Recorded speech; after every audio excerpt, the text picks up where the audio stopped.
Kejaksaan Agung menetapkan tersangka. Saudara, kami akan hadirkan kembali lanjutan penelusuran praktik kolusi antara perusahaan farmasi dengan oknum dokter. Korupsi, kolusi, dan nepotisme merupakan tindakan pelanggaran hukum yang hanya menguntungkan diri sendiri.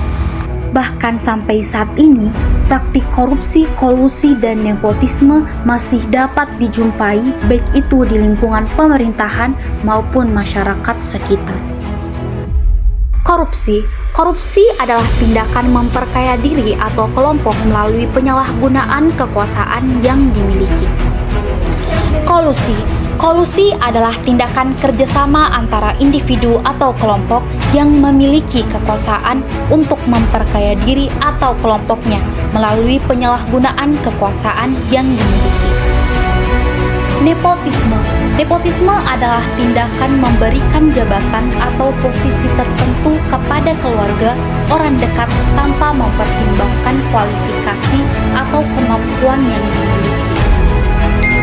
Beberapa faktor internal dari korupsi, kolusi, dan nepotisme, antara lain, lemahnya moral dan integritas baik dalam sektor publik maupun swasta, kurangnya keteladanan dari pemimpin dan pejabat publik dalam menerapkan nilai-nilai anti KKN, kurangnya pengawasan yang efektif dan akuntabel.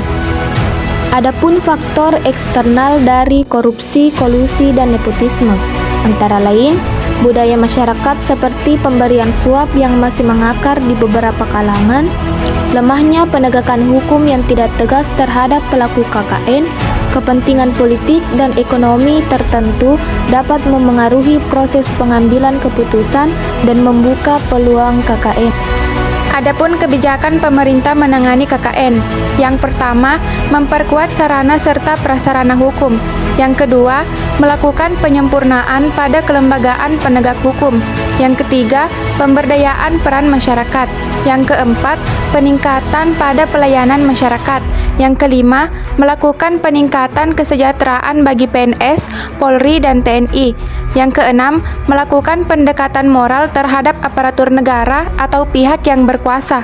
Kebijakan pemerintah mengenai penanganan korupsi, kolusi, dan nepotisme seringkali menuai kontroversi.